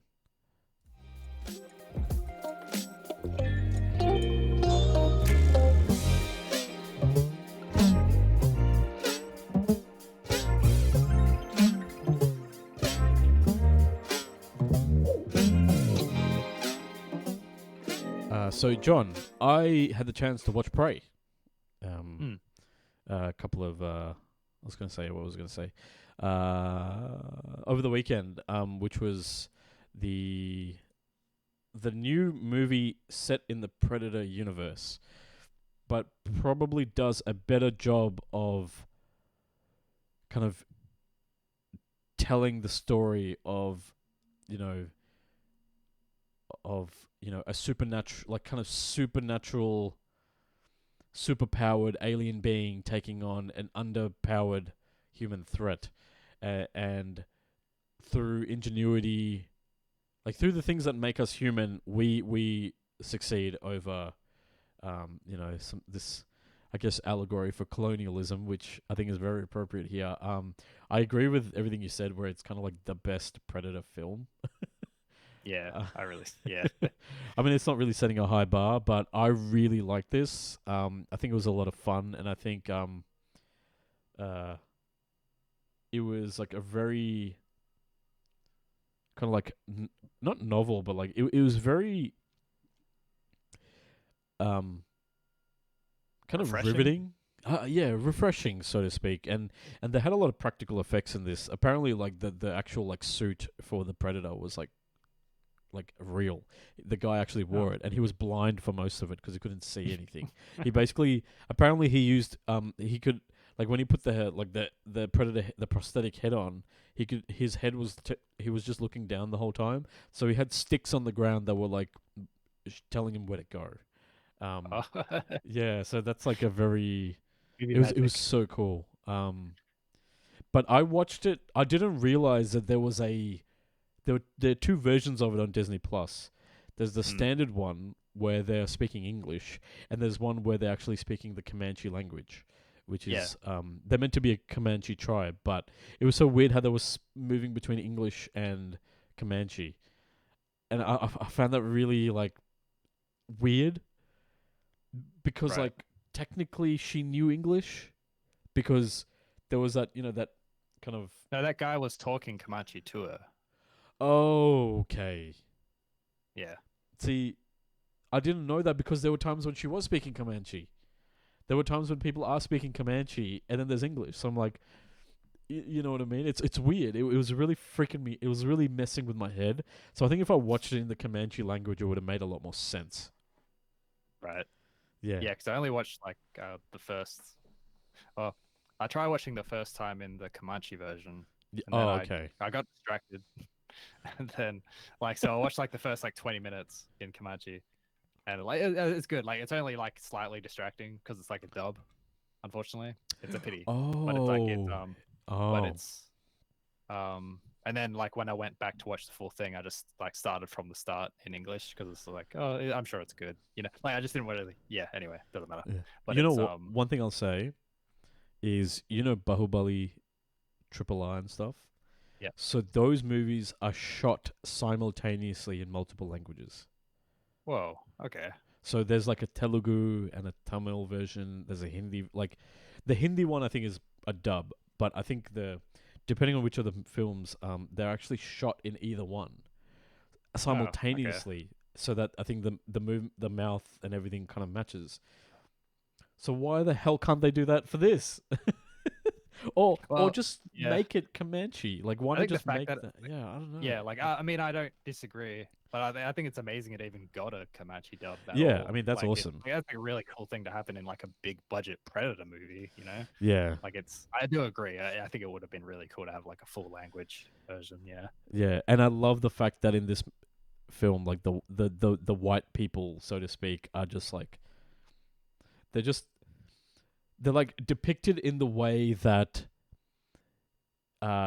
ethnic people are usually depicted in Western films, where they're just like you don't know what they're saying. They just sound crazy and savage. But in this, the depiction is that the Comanche tribe, the Native Americans, are the civilized people, and the Westerners, the European, the colonists, the colonizers are the ones who are uncultured, which I think was really really cool. I really appreciated that. Like Triple R again. I mean, not the yes, same thing. This definitely had that Triple R vibe. Yeah. Yeah, like because Which it's is like such the a word weird comparison. is a good word to use. It's like Yeah. But in this case, it was the French. Like the guys speak French, like a very is that crude what it version was? of French. Okay, I didn't actually figure it out. I was like trying to figure. I'm like, is this? I thought Dutch they or might have something? been But I think Dutch they were or something, French. but I was getting it confused with Australian. Oh yeah, I 'Cause think they're they like were our first- French technically, Right. because I think they. mentioned it. I don't know. Yeah, because it was like I think in one of the scenes, one of the guys literally says "merde," which means like shit. It's like an exclamation of like the word shit in French. So that was like yeah, interesting there. But yeah, it was. I was just like watching. This is so cool, and like it's just one of those movies where like there wasn't a boring moment, and you could really, like it was weird because it's like okay, it's like anti-colonial, and it's also like anti-sexist. Like there's like multiple layers. There's lots of multiple messages here, which I guess maybe is a bit kind of on the nose, but yeah, it was kind of cool. Like I don't want to be she was like, I don't want to be a I want to be like a warrior. I want to be a hunter. I don't want to be like just like a typical woman who just gives birth and like apparently like prepares skin for like for wearing or whatever. Yeah. It's like unlike every other Predator movie, from what I remember, it had a character arc. Yes, there's a genuine change. Whereas, like, in the first movie, like, Arnold Schwarzenegger starts off as a badass commando and ends with, like, a badass commando. He doesn't really have an arc. Except out now he's alone because all his friends are dead. Dead. Whereas in this one, there's, like, she goes from, like, kind of the tomboy kind of stereotype of, like, wanting to prove herself to then becoming, like, I guess, the tribe's strongest warrior and earning the respect of her tribe. Fun fact. Yeah, like fulfilling her potential. Yeah. Also, I was kind of tripped. Also, I was the entire movie. I was like, about the dog. I was like, please let him survive. Please because there's so many hints that something bad's gonna happen to him, right? Yeah.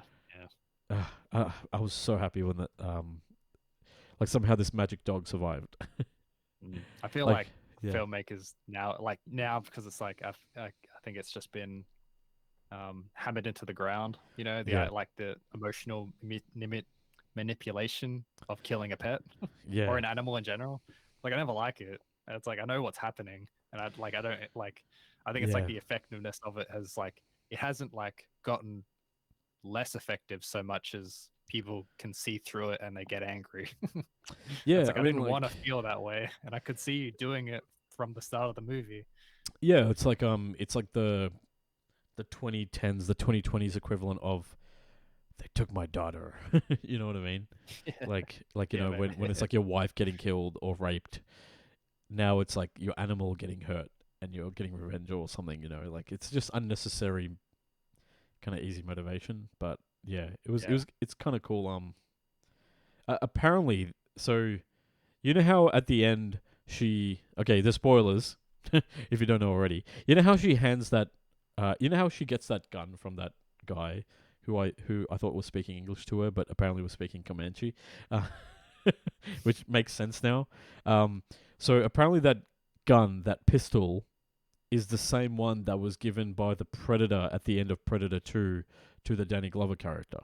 It had the same engravings Okay. on it and stuff. So Okay. yeah, I was saying this before we recorded that the only thing I remember about Predators 2 is how angry Danny Glover is in that movie. Yeah. I don't remember that at all.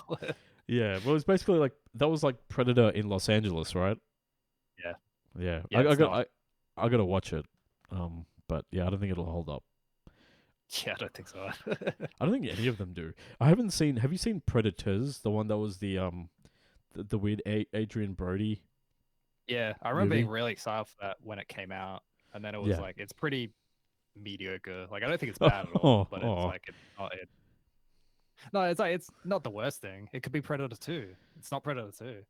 It's like Predator is yeah. just like it's a pretty forgettable. It's got Gotcha. a cool premise and stuff, but it's not. It doesn't quite get to where it could be. Sort of. Yeah. Well, I had a lot of fun with Alien versus Predator. I thought that was a lot of dumb fun. You could definitely tell where the budget was not there for that one. But yeah, I want to watch Alien vs Predator Requiem, which I think is the sequel Yeah. Oh, or yeah. spiritual sequel. I don't know I what said it it is. last time we talked about Prey, but Yeah. I do really like. Well, I mean, other people might think differently. I think is like I do like how, in my mind at least, it really took away. Like it kind of returned to the point that predators are big game hunters who are dicks. Like they're not Yeah. nice or fair. Like the whole Yeah. point, like there's the illusion of honor, but it's not really honor. It's just like rules Yeah. they make up to make themselves feel better. But otherwise, they're still just preying on small animals to them. Yeah. Like in this one, like 100%. Like they've just like if they don't fucking survive the hunt, it's because they're dumb. Because think of how overpowered they are, Exactly. right? Yeah, like that's the point to me. It's like I don't Yeah. like. I've seen a lot of people say it's like, oh, they have honor, they have a code and stuff, and it's No, like they they do, don't. but they're not. They're not meant to be like respectable. Because I think that's what the Alien vs Predator movies did, right? Like that's kind of like because the Predator is kind of the good guy in the first one. Sort of. Yeah, it turns out to be only because he's trying to fucking survive as well. Yeah, right. Okay. Yeah, and like and then the chick in the first one, like she earns the respect of the predator because of because she does survive and kills an alien, and then Yeah, she that's gets branded that's actually like the that as only well. moment I remember is her being given some spiky, stabby thing, and Yeah, that's it. yeah, like the staff or the javelin or whatever it was as a sign of respect, and then like the Yep. cliffhanger where it's like, okay, we rescued this predator, from like, okay, so they rescued the predator from a dungeon that's filled with aliens, but didn't think to screen or quarantine the predator just in case an alien got inside of it.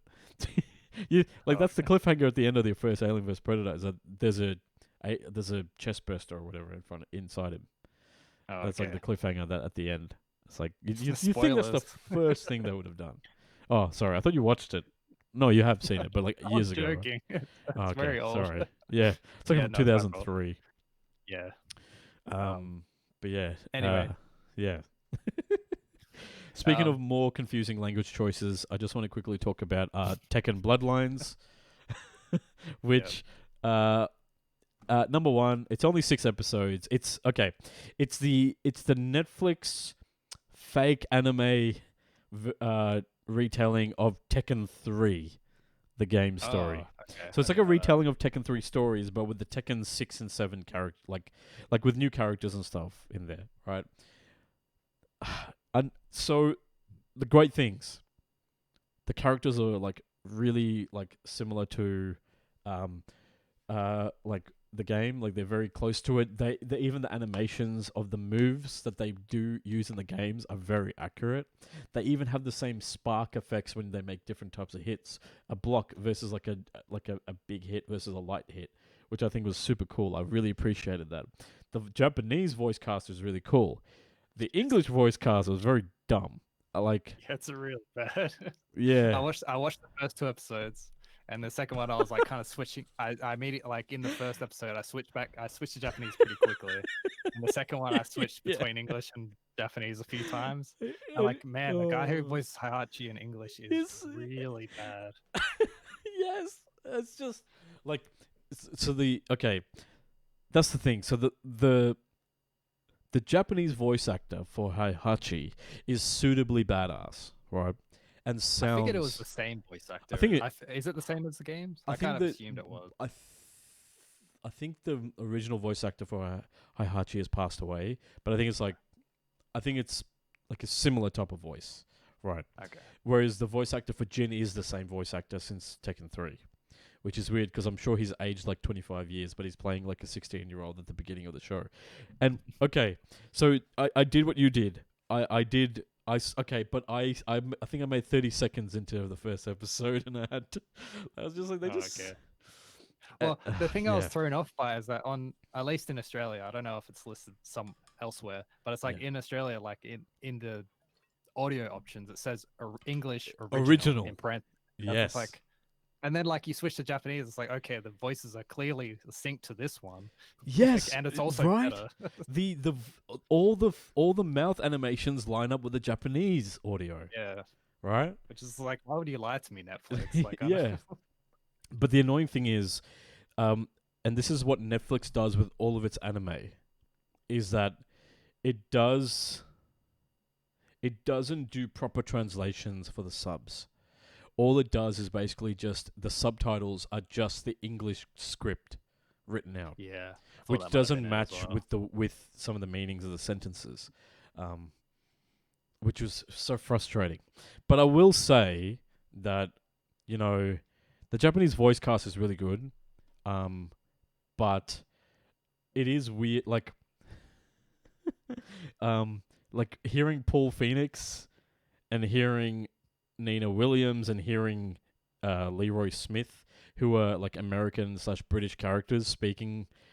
Like, I don't know if you've played the Tekken games, but in the Tekken games, everyone speaks their own language, but yet they all understand each other, right?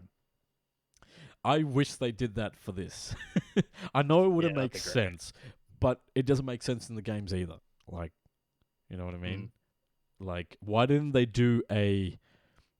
pull a Prey and just give everyone their own language? Right? Yeah. And I was annoyed that so the mum who dies very early, she's like an actual main character in Tekken 2, and her name is Jun Kazama. But they don't call her that in the subtitle, like kind of like, they've got like Jin and then colon and then the line. But instead they just call her Mum. Right. And Well, I saying- figured it was yeah. from Jin's perspective. Like, I only watched the first 2 episodes, so I didn't know, really- but it's like it just rubbed me the wrong way. Okay. It just, I don't know, just give her. We know who she is. Like, you don't have to say Mom. But Yeah. also, same thing with Ganryu, who was like the sumo wrestler, who was the bodyguard of Heihachi.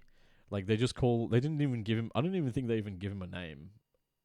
Right. Like, you don't really know who he is. I mean, if you're a fan of the series, you probably know who he is, given the fact that he's like, the only sumo wrestler that really referenced in it. But it's like, it's so silly, and it's just so dumb.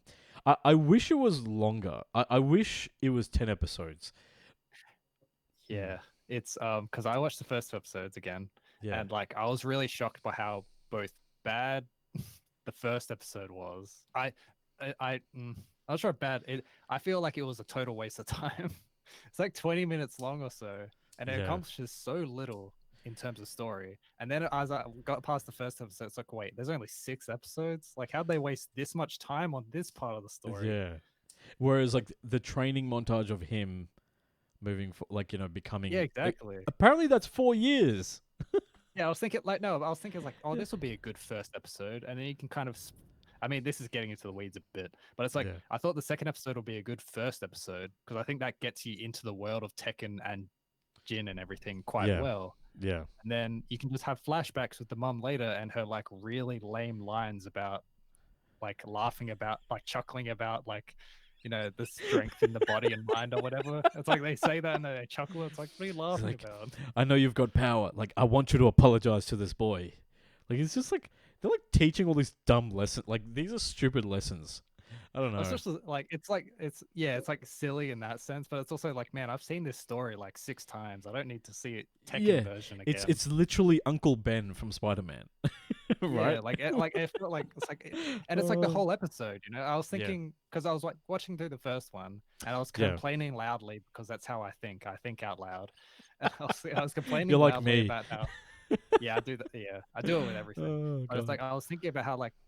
As someone who's a very casual fan of Tekken, who like I played a few of them, but that's like it doesn't go very far. And like I was thinking about how like when I think about Tekken's like story and world, I primarily think maybe it's just got the 7 as well. I primarily think of like the political machinations of the Mishima family. That's how I think of it. And how weird it is beyond it is. That. It is. I think it's like. That's fucked up the story in Tekken. It's like I want stuff about Jin, Kazuya, and Heihachi. Yeah, And their kind of squabbles as like this corporate superpower. Yes. With kung fu in it. It's like none of it makes much sense, but that's kind of what I define Tekken as. And I was thinking, man, this had none of spending that. 20 minutes on like this really overfamiliar, poorly done family thing. It's like oh, by the way, the head of this multi-billion-dollar mega corporation, this kid's been here for like 3 days. I'm just going to take him right up to you as your bodyguard. Because he says he's your grandson. Nothing to prove it. He just says he's your grandson. Well, yeah. I figured he just kind of knows enough to go like, oh, okay, this could be true. But like, yeah I get what you mean. And like, how, he's like, Granddad's like, were you fighting that day? It's like, and then he discovered him. That's how we found out about your whereabouts. Yeah. Because apparently that was the only fight. Well, I'll tell you this about the rest of the series. Like, you can tell the budget was very low because all the flashbacks about his mom and stuff, whatever that happens, is only from that one day in his life. Okay. Because... Are you going to watch the rest of the series? I mean, there's only 4 episodes. Maybe. It depends on is there anything worth it? Like, I definitely had fun with it. It is very ridiculous. I love... I will say as well, it's like, I thought the second episode was quite good. Like, I actually quite compared to the first one, yeah, for sure. Yeah, especially compared to it. I like it, but it's not just that it should have been the first episode. It's like, okay, this is kind of closer to what I expected and want. Yeah, definitely. And it was done at a quality that was, like, the writing and everything seemed like... Yeah. I don't know. Everything about it was more compelling and effective. It is. Yeah. And the thing is, like, the first one, like like, you know, we just meant to know, like, if you know the Tekken lore, essentially, it's like, Kazuya, who is, you know, Heihachi's son, the father of Jin, the ex-partner of Jun Kazama, was like horribly evil, but is presumed dead. But in this, you have no context for anything. You're just like, okay, there's this Japanese kid in a forest. He gets picked on by these kids who look like him, but for some reason he's an outsider. None of that is explained. And then his mom, instead of, like, his mom just like teaches him how to fight, but somehow he masters this ancient Kazama technique in one afternoon, and then in that same afternoon, his mom, like, it's just so many of those. I don't know. I feel like if it had more, if it, like, you know, I wish it had, you know, I guess Netflix and the creators knew who this was for. This show was for people who are already Tekken fans, who already knew the lore and could fill in the gaps. Whereas, just because of yes, sure, that's one thing, but you could have still showed more. You know what I mean? Yeah, because like gaps in stuff like that is like, it's not innately bad because they tend to, like, even if you don't have the knowledge, you can go like, it kind of expands the world in a kind of like white space sort of way, you know, like it adds to the world in a like inverse way. But there's not even like teasers about him questioning who his father was and stuff. They could have done a little bit more of that before going into. Like, the whole thing about his dad and stuff doesn't come up until, like, you're into the third episode and stuff. There, I think that's when I think you'll if you liked episode 2, I think you'd like the other ones. Like, and the fighting in it, the animation is still pretty cool. And yes, the character of King, he still only speaks in Jaguar growls. That I'll say that much. Oh, good. Yeah. Which Yeah. It's just ridiculous. Like, it's just you. I think you. It's not that Yeah. long, so I think I'll watch the rest. Yeah, it's see if fun. I have any more thoughts next week. It's fun, but you will do what I do. I wonder if you'll do what I do. Is like every time there's a new character, I switch to English to hear what the English voice is like, and then I switch it back to Japanese because I just want to know Maybe. who did they get to play it and how did they characterize Is anyone as funny as Heihachi is? it. No, but there's definitely like the voice of Paul Phoenix and the voice for like Leroy and Nina like definitely sound better in English. Okay. Yeah, but the Heihachi voice actor is it reminded me a lot of like Japanese Dragon Ball, like Japanese Goku, where it doesn't fit the character. It just to me doesn't fit the character. Yeah, sure. That's like a whole other thing. Yeah, I think yeah. like Heihachi feels like I voiced him. It's like it's like somewhat like some young guy voiced like putting on a pretty unfortunate impersonation of an And old he man. just like, and he has no gravitas, whereas a Japanese voice Yeah. actor definitely has like that presence, that guttural Yeah. presence you need. Where Yeah, it's like the contrast is like a big part of it as well. Like it's not good in the first place, but it's like when Yeah. you're switching back, it's like, man, it's just yeah, Anyway, yeah, and I think like Jin's characterization in English is very like I don't know, very like 90s like teen movie.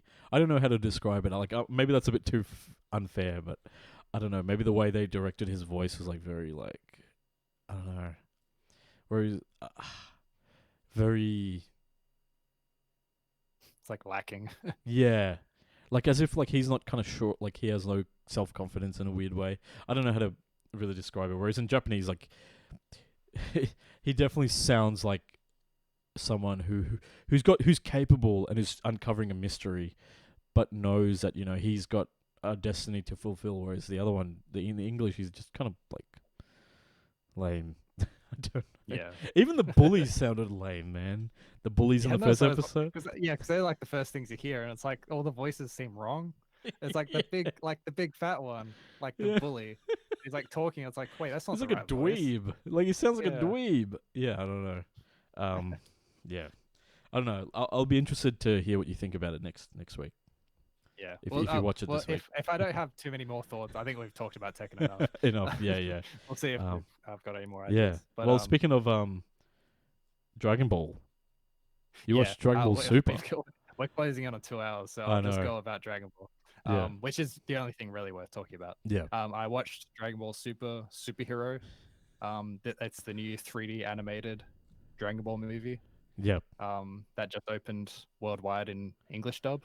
Okay. I really liked it because I kind of went in That's good. going with like kind of lowish expectations because Yeah. I think that was just because of early leaks from the Japanese showings, like kind of like revealing a lot of the big things that happened in Yeah. the movie. A lot of people took like pretty negative interpretations of it. Yeah. And I'm not necessarily fully positive on all of it, but it's having seen it, but it's like it's so like it's very comedy centric.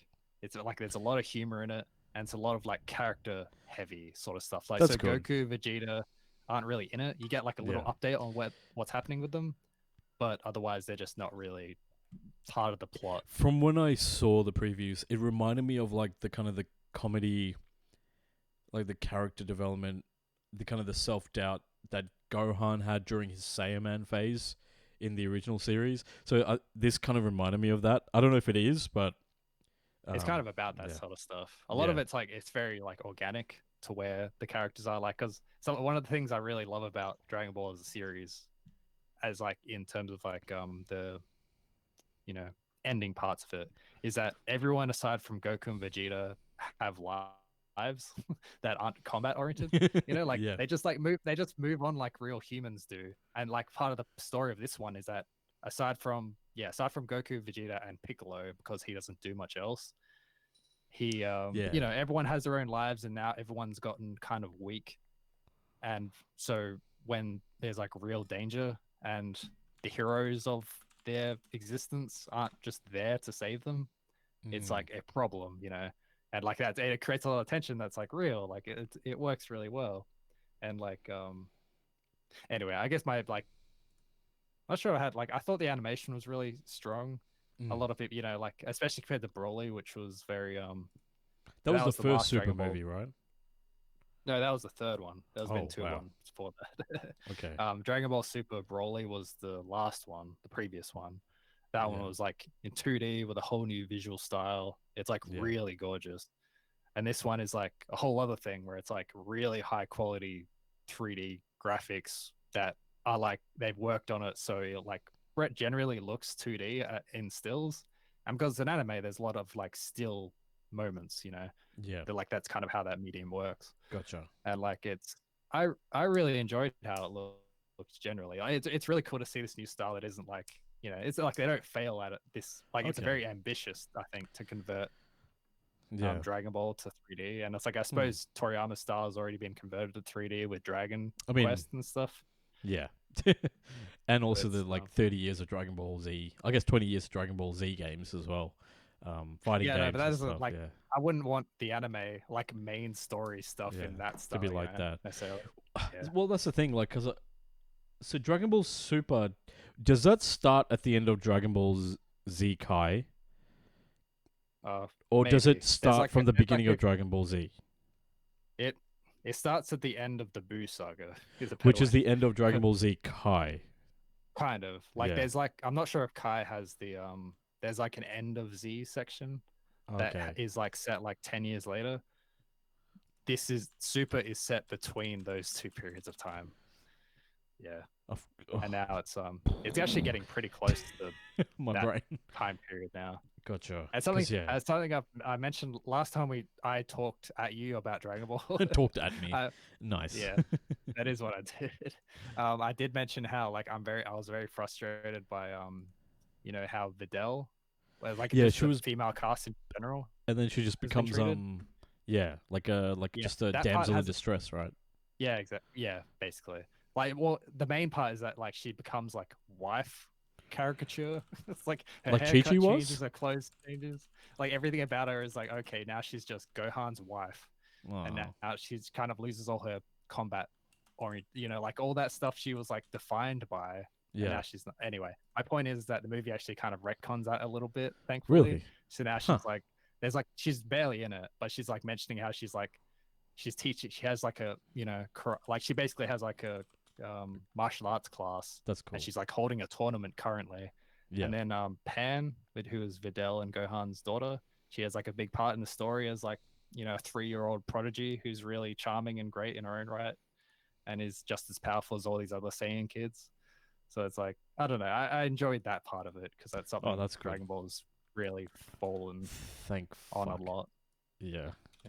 It's a small thing. It's not like amazing, incredible suddenly.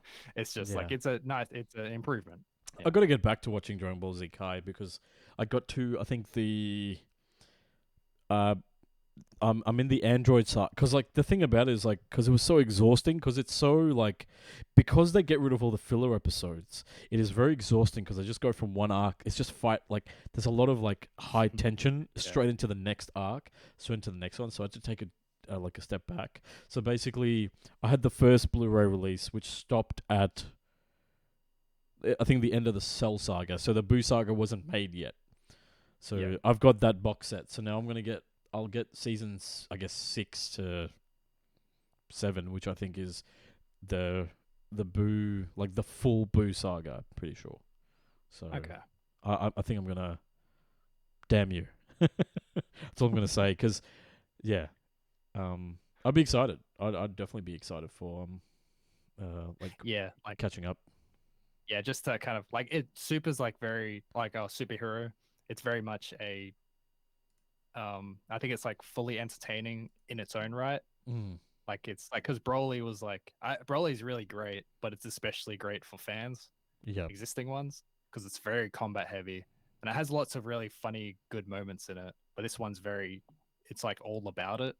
Yeah. So it's like it only really drags when it gets into the action again, because Dragon Ball okay. action is like at this late Dragon Ball stage. It's like it's not bad, but it's like it's very it's like having MCU people fight like punching each other, and it's just like, okay, this is going on for 5 minutes and nothing's changed. So it's like, I mean, at some like, point, their power levels are so ridiculous that like, where can you go, right? like that's basically what's happening. It's like I'm not trying to be like too dismissive of what it is. Like it's not. Yeah. I don't. But it's like it's also like I'm too attached to Dragon Ball to see it fully clearly. Yeah. Yep. So I'm I not get sure you. how other people will see it. But it's Yeah. anyway. My point is that it's a very good. I think it's like more viewable as like a new experience for people who aren't really familiar with Dragon Ball or anything than most things. Even though there are a lot of Gotcha. recaps of previous things in the series, so I'm not sure. Okay. But it's very funny and it's very enjoyable to me. So Yeah. Well, that's the thing. Like, I think I'm gonna, because I'm still watching. I'm go back to. I want to finish Wolf's Reign, and then because Spy X Family isn't gonna come back till October, I'm gonna watch Trigun, which is like a classic anime from like 20 years ago. Which apparently, I think that's also getting like its own remake, whatever. So it's getting like a prequel thing that's also 3D animated. It looks so neat, but I want to watch that. And I guess like I fell off Attack on Titan, so I finished season 1 and like kind of the OVAs in between. So now I've got to go back and watch. I think from season 2 onwards. Have you seen Attack on Titan? I've seen most of it, Yeah. and actually no, I think I've only seen half of it technically. I've read it though. Yeah. Gotcha. Yeah. So I'm like kind of catching up slowly but surely. Which the cool thing is my manager at work is a huge anime fan, which is like so cool. And he's like, dude, how have you not seen? I'm like, I know. Yeah, I know. I'm very lucky to have that type of situation where I can like talk anime. Like apparently Trigun is one of his favorite animes. So if I tell him that, I thought I'm you sure. meant an impressive anime fan that's constantly pressuring you into watching. Oh no, that would be funny actually. I'm sure there's a sitcom there, like some sort of premise.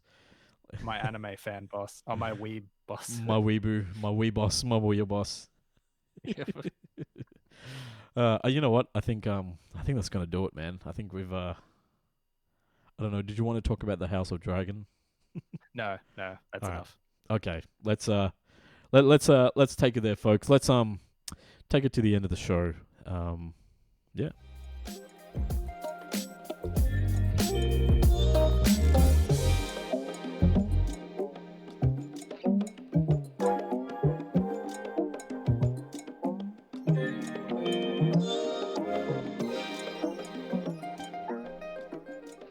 As always, Double Jumper Radio is made possible thanks to the support of our wonderful members and patrons. How